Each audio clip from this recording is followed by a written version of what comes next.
The city of bridges, Constantine. I think we're going to Annaba. Annaba, it's good. And welcome to Annaba. This is the entrance of the old city. Ah, thank you so much. Oh my god, it's hot! Who said this is a dangerous area? Oh my god.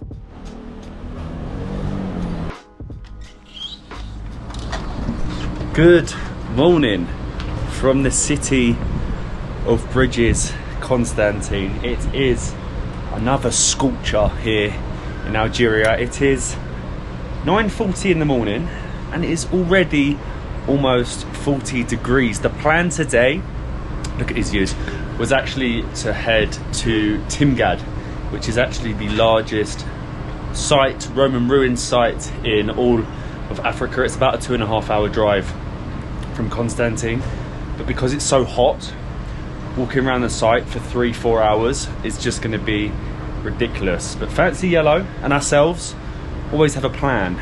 We worked out like 3, 4, maybe 5 different options of other day trips, and we've come to the conclusion that it's now between heading to Annaba, which is another beach seaside city right next to the Tunisian border, or head to some natural thermal springs, which also sounds very unique. We're going to decide when we meet Bilal, our guide this morning.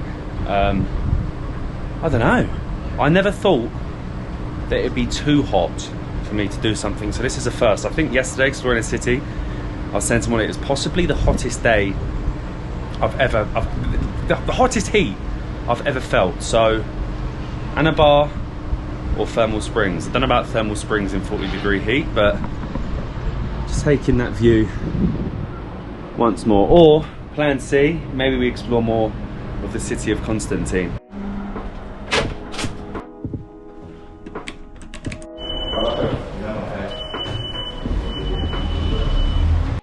Good morning, how are you? Good. I think we're going to Annaba. Annaba, it's good? Annaba is good? Yeah. If he says it's good, it's good.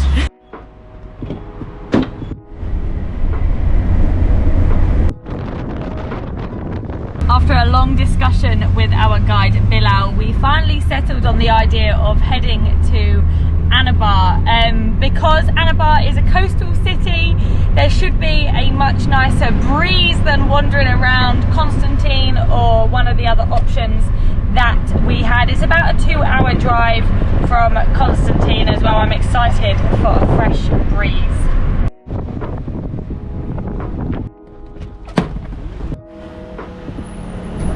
Two-hour drive later and welcome to Annaba. We definitely made the right decision coming here. I can already feel the sea breeze, and we are currently on the course of the Revolution, a beautiful boulevard lined with French colonial buildings either side, restaurants through the middle, palm trees in the distance.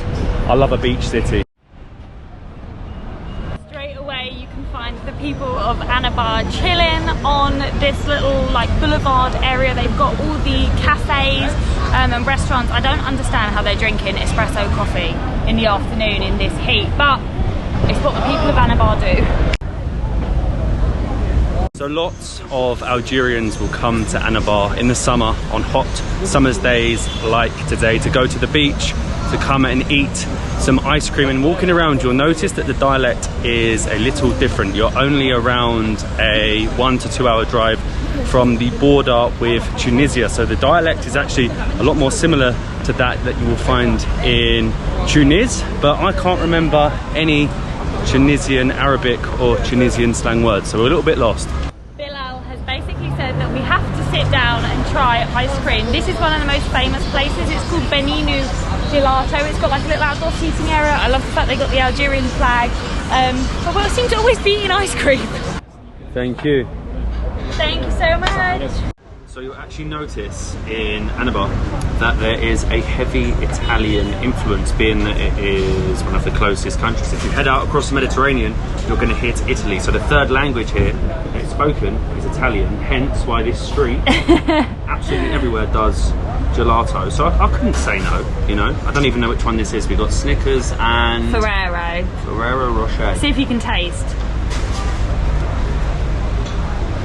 Let me try yours. Why are you not sure? I don't have a clue. I don't have a clue, it tastes exactly the same.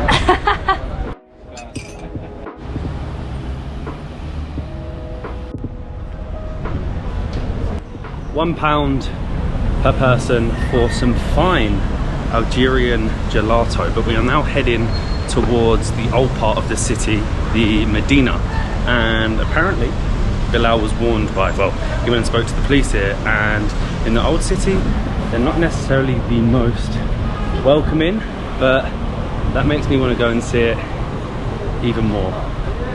We can give them Molly, worst comes to worst. Of the old city, and you can see the change from the colonial buildings on the front to the tiny little streets and the Medina. Unfortunately, some of the crumbling buildings of the Medina. Welcome to the Medina. Straight away you're going to notice that there's quite a lot of graffiti. It's not as well upkept as the ones that you'll find in Algiers or Constantine, but what they do is they paint all the walls blue and white, and it looks a little bit like Chef Shawan in Morocco. Ah, thank you so much. Oh my god, it's hot. Saha. Delicious. Thank you so much. Very good. C'est bien. Very good. Some traditional. Oh, I dropped it. Ah, it's okay. It's clean. Thank you so much. Saha. Ah, you look great. The people of Annaba, the friendliest. Oh, so beautiful. Nice to meet you. Bye bye. Thank you. Who said this is a dangerous area? Oh my god, she was absolutely the loveliest person ever. I couldn't understand what she was saying. Don't have any French on me, but from what I guessed, she was very happy to see us. She's burnt my fingers because whatever she gave us was so hot, but how lovely was she? This is quite a small Medina, so when you turn around, the streets just sort of lead in together. This is the main street of the old town, and you can see it's got all the vine flowers. Basically they've just very well decorated. Yeah, very well decorated, especially with like the blue all around it. Look at these streets. I don't think I was expecting this when we were warned of the unhospitable people of the Annaba Medina, but they've decorated it blooming well. Vines. They've got these little multicoloured buckets. They've got the blue and white.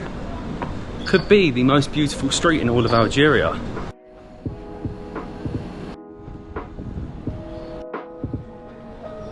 This is the main square of the Medina, and to be honest, there's not a lot going on. People are just sitting down. Algeria doesn't get many tourists, and especially a place like Annaba, they are just absolutely so I can feel a lot of eyes. Do you know what? There's just eyes everywhere staring at us.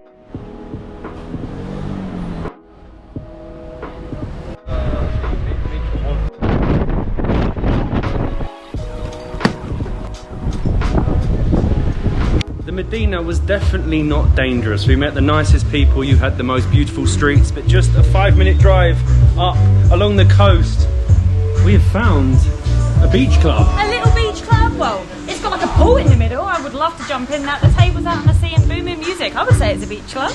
I'm going to take credit for this place. I found this on Google. I just typed in on Google restaurants on the sea, and it turns out we've got a fancy pool, and it's more like a lounge right on the beachfront. I actually thought Bajaya was the most popular beach destination, but driving along, it seems Annaba is a lot busier. It's a lot more built up with fancier hotels.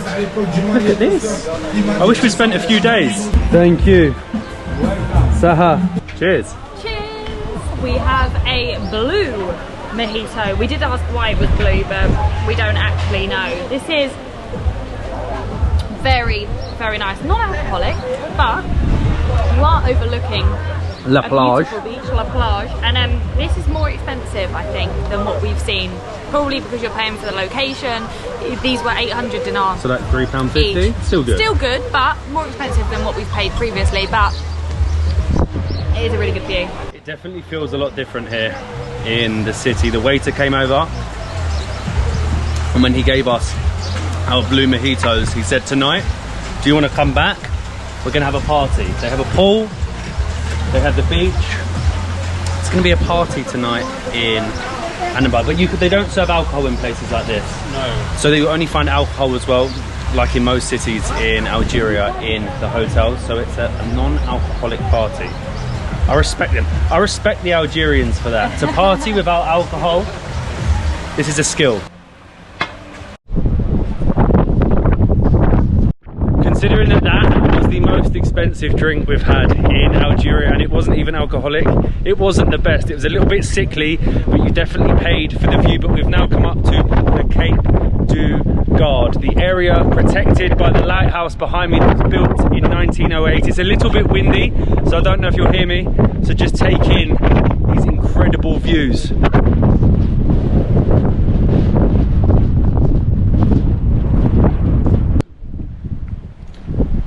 Not a bad view. And I'm not complaining about this wind. It's so nice to be refreshed and dry. Most of the time walking around Algeria I've been a little bit sweaty, so this breeze is lovely. This is actually very similar to the Cape Carbon area in Bijaya without the blooming monkeys, and you can see all the way along the coast of Annaba here.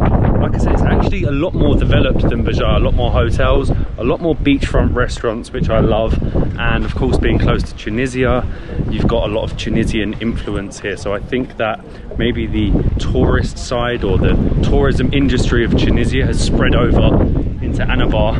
And I mean, if you come into Algeria in the summer, it'd be a great place to spend the week.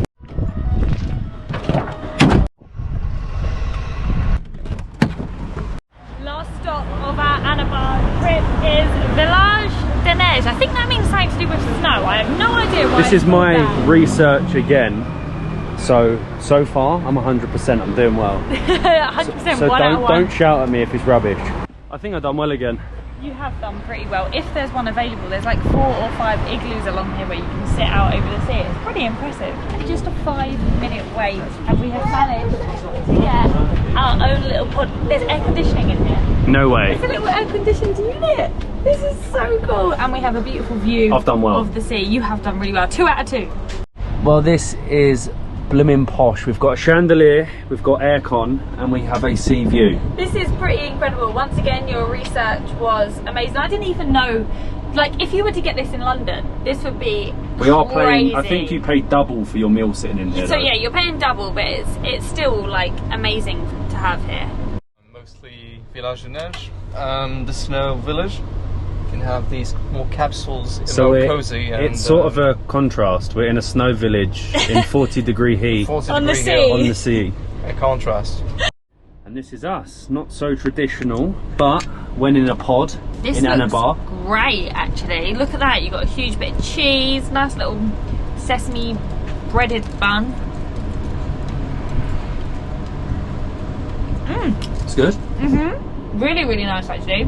So fresh. You can tell that they've literally just made that now. And the chips, the French fries, are also really good. What a spot, what a location. Not your traditional Algerian food, but to sit in a winter pod on the Mediterranean, to have 2 burgers, 2 drinks for less than 10 English pound. That was about 7 English pound. Did you enjoy my tour? I've done quite well today, right? My research paid off. Normally it doesn't pay off, so I'm going to blow my own trumpet and make my head even bigger. But yeah, that was pretty cool. Obviously not what you'd expect as such, but it works. Winter meets summer. But we've now got 2 hours back to Constantine? 2 hours and a half. 2 hours, 2.5 hours back to the city of bridges. Today is the day that we say goodbye to Bilal. The Silly Airlines. This has been a little bit of a strange, or maybe the strangest airplane experience I've ever had. I think we've gone to the right place. Platform 4. We don't understand. It's like what's they've blocked going the on. platform. Yeah, they've blocked the platform off. Everyone's very helpful, but I think everyone is as confused as we are. An hour and a half delayed. Someone's kicking off. This is really nice. Got the restaurant behind. This is where we're sat. Let this come out. Oh, sorry. Is this us? This is us, yeah? Thank you very much. Look at this? Not bad.